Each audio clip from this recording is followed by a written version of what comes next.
ಎಲ್ರಿಗೂ ನಮಸ್ಕಾರ. ನನ್ನ ಚಾನಲ್ಗೆ ಸ್ವಾಗತ.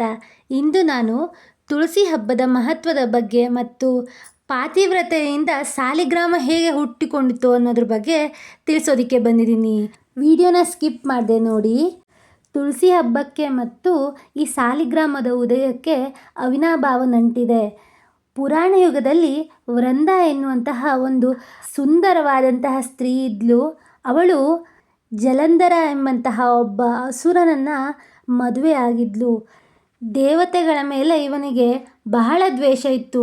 ದೇವತೆಗಳ ಜೊತೆ ಸದಾ ಯುದ್ಧ ಮಾಡ್ತಿದ್ದ, ಹಾಗೆ ಗೆಲುವನ್ನು ಕೂಡ ಸಂಪಾದನೆ ಮಾಡ್ತಿದ್ದ. ಯಾವಾಗಲೂ ದೇವತೆಗಳೇ ಸೋಲ್ತಾ ಇದ್ರು. ಕಾರಣ ಏನಂದರೆ ಅದಕ್ಕೆ ಕಾರಣ ಇವನ ಹೆಂಡತಿ ಆಗಿದ್ಲು.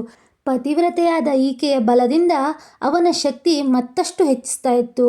ಆಗ ಎಲ್ಲರೂ ಸೇರಿ ಮಹಾವಿಷ್ಣುವಿಗೆ ಮೊರೆಯನ್ನು ಹೋಗ್ತಾರೆ. ಹೇಗಾದರೂ ಮಾಡಿ ಅಸುರನ ಸೋಲಿಸಬೇಕು, ಅಸುರನಿಗೆ ಜಯ ಸಿಗದೇ ಇರೋ ಹಾಗೆ ಅವನ ಅಂತ್ಯವನ್ನು ಮಾಡಬೇಕು ಅಂತ ಬೇಡಿಕೊಳ್ತಾರೆ. ಕರುಣಾಳು ಆದಂತಹ ಮಹಾವಿಷ್ಣು ಜಲಂಧರನ ವೇಷವನ್ನು ತೊಟ್ಟು ಜಲಂಧರನ ಪತ್ನಿಯಾದಂತಹ ವೃಂದಳ ಮುಂದೆ ಹೋಗಿ ನಿಲ್ತಾನೆ.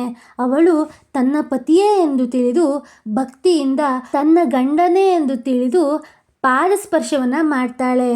ಆಗ ಅವಳ ಪತಿವ್ರತಾ ಶಕ್ತಿಯು ಕುಗ್ಗಿ ಹೋಗುತ್ತೆ. ಇತ್ತ ಕಡೆ ದೇವತೆಗಳ ಜೊತೆ ಯುದ್ಧ ಮಾಡುತ್ತಿರುವ ಜಲಂಧರನು ಕೂಡ ಅಸುನೀಗುತ್ತಾನೆ. ನಂತರ ಅವಳಿಗೆ ಅರಿವಾಗುತ್ತದೆ ಅವನು ತನ್ನ ಪತಿಯಲ್ಲ, ಮಹಾವಿಷ್ಣುವೆಂದು.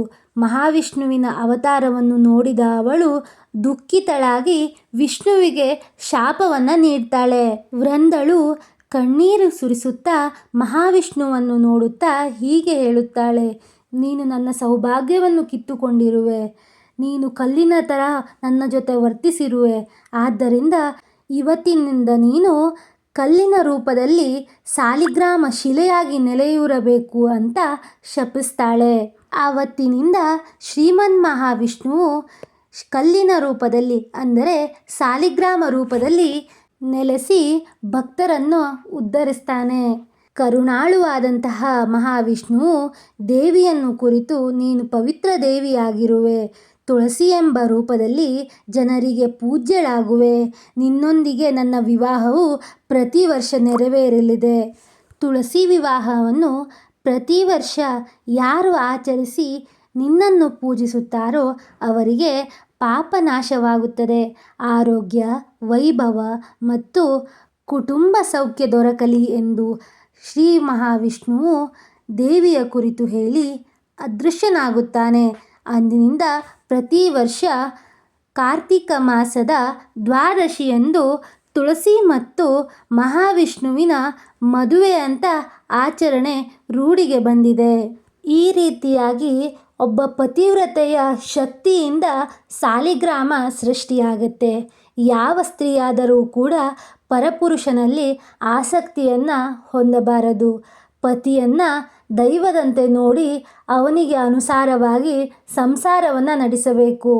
ಪತಿಯನ್ನು ಹೀಯಾಳಿಸುವುದು, ಪತಿಯ ಬಗ್ಗೆ ಹೀನಾಯವಾಗಿ ನಿಕೃಷ್ಟವಾಗಿ ಮಾತನಾಡುವುದು ಮತ್ತು ಮನಸ್ಸಿನಲ್ಲಿ ಅಂದುಕೊಳ್ಳುವುದನ್ನು ಮಾಡಬಾರದು. ದೇವರೆಂದು ಭಾವಿಸಿ ದೇವರು ನಮ್ಮ ಒಳ್ಳೆಯದಕ್ಕೆ 3 ಗಂಟನ್ನು ಹಾಕಿಸಿರುತ್ತಾನೆ ಎಂಬುದನ್ನು ಮನದಟ್ಟು ಮಾಡಿಕೊಳ್ಳಬೇಕು. ನನ್ನ ಮಾಹಿತಿಗಳು ಇಷ್ಟವಾದಲ್ಲಿ ಇಂತಹ ಹಲವಾರು ಧಾರ್ಮಿಕ ಮಾಹಿತಿಗಳಿಗಾಗಿ ನನ್ನ ಚಾನಲ್ನ ಸದಾ ಫಾಲೋ ಮಾಡಿ. ಧನ್ಯವಾದಗಳು.